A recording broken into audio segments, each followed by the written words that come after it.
Happy Friday, family. How's everyone doing today? So I'm going to prepare coffee for me and Mama ESL while we do coffee with Dara, okay? Now, I know I don't look all that gorgeous, darling. It's a little cold, so I had to put back on my kitty cats.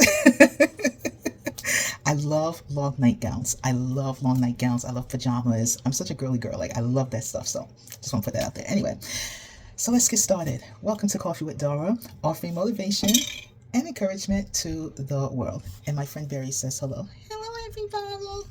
Thank you for loving my diary. So, I want to talk about resilience. Yes.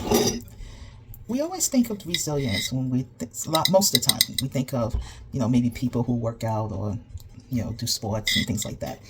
Or we think about people who have overcome something major, which are all true, okay? But resilience doesn't always have to be those things. Resilience can also be things that you overcome from the emotional department, from the mental department, and of course, physical. Okay, so if you might be saying to yourself, what do you mean by emotional and mental department, Dara? Well, it takes a lot of mental fortitude to feel something, come to terms with that something, and then know how to move forward. Let me just say that. It doesn't matter what it is. It could be health related, it could be family related, it could be love related. Maybe you love someone and that person doesn't love you, say for example, or you're in a relationship and things aren't working out. That's what I'm talking about. It could be a friendship.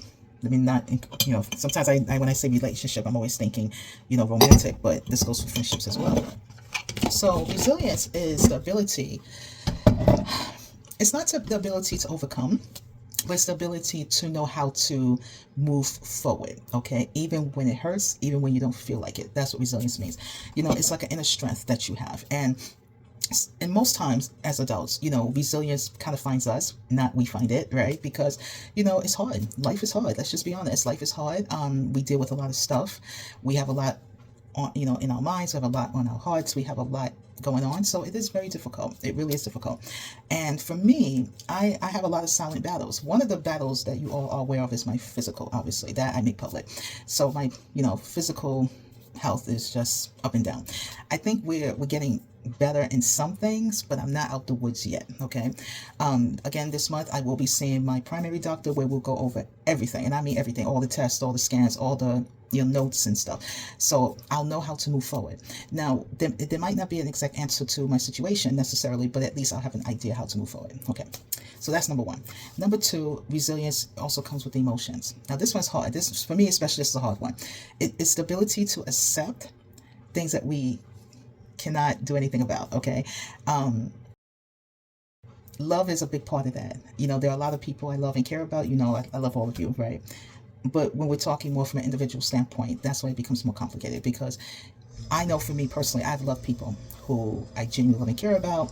I've expressed that. Sometimes it's expressed back to me and sometimes it's not. Okay.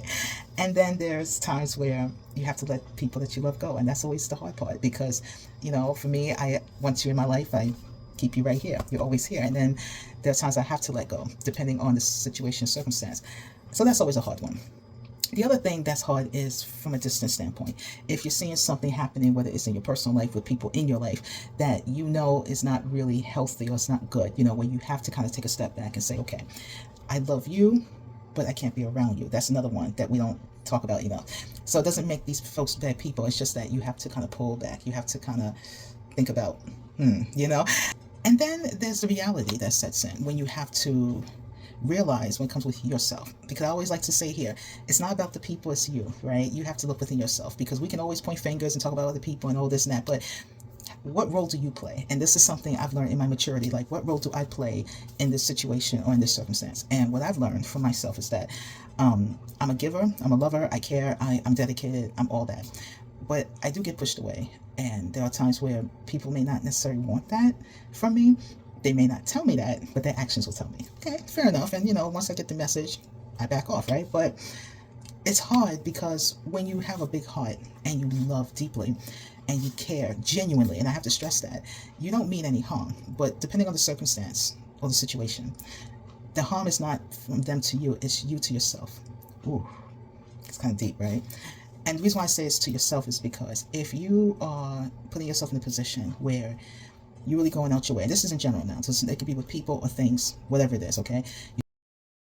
going out your way, you're showing up, you're doing, but it's not being reciprocated, it's not being poured back into you, it's a danger zone, because you start to doubt yourself, your abilities, your own mind sometimes, okay? And that's when things get complicated very, very quickly.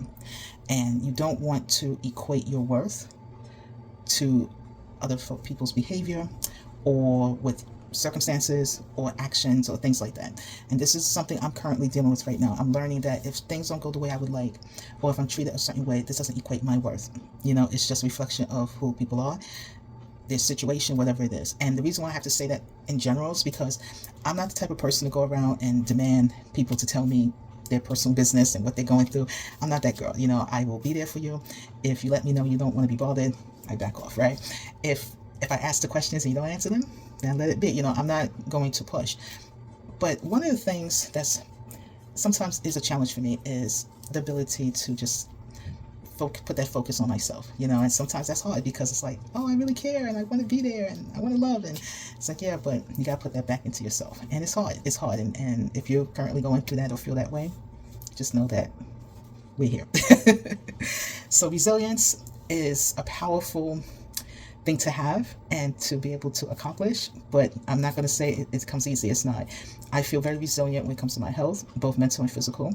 I had to face things mentally as well as physically that I did not want to face. I had to overcome things that I didn't want to overcome. And it's easy just to sit and cry and stay still, but I've learned the hard way that's not going to help the situation, okay? And being angry and holding on to grudges and whatever is not going to help. So I am forced to move forward. I am forced to let go. I am forced to say, hey, you know what? I'm here when you're ready. And if you're never ready, that's on you. And I have to continue to move forward, and hopefully I'll pass across if it's meant. If you are a horrible human and you're just someone that's just causing chaos, and obviously there's nothing to talk about. That's always kind of the easy situation. And then you have, I like to say, the middles. They're not bad people. They're not doing anything directly to you, but they're middle because you love them. You can't reach them, but you love them, right? They may love you too, but they're not necessarily showing you that, or they're not around to show you that. So this is the confusing stage, and I tend to unfortunately find myself in this confusing stage with certain people. And instead of me getting upset and instead of me taking it personal, I just let God take the wheel, let him drive the car because he's stronger than me, and just pray and hope for the best. So that's my message for today, ladies and gentlemen. And this is definitely going to be a multi-part video, a little longer, Coffee with Dara, but necessary. Some topics I can't say within a few seconds, so hope you don't mind. I love you all so much. I know some of you might be watching this and say, well, Dara, you didn't tell us how you feel. I'm still feeling sore. I'm not gonna lie. My body's hurting as I'm talking to you. My mood is pretty good. You know, I have a lot to look forward to this year, I have to say, and I'm grateful for that. But, you know, physically I still feel, I'm not gonna lie, but I'm trying my best, and we'll see what happens. Once I see my doctor and we go over everything, I'll have more answers and I can share with you. But other than that, I'm staying positive, minding my business, you know, have my coffee, and that's it. That's all I can do. Sometimes I don't know what my purpose is. Sometimes I don't know why God made me the way I am, where I'm this giver and I go out my way and I love passionately and I care, and then I'm still finding myself alone, sad, and like depressed. Like I don't understand this, but I have to believe that if this is going to help me become a stronger person and going to help me see things clearer than blinded, who am I to complain?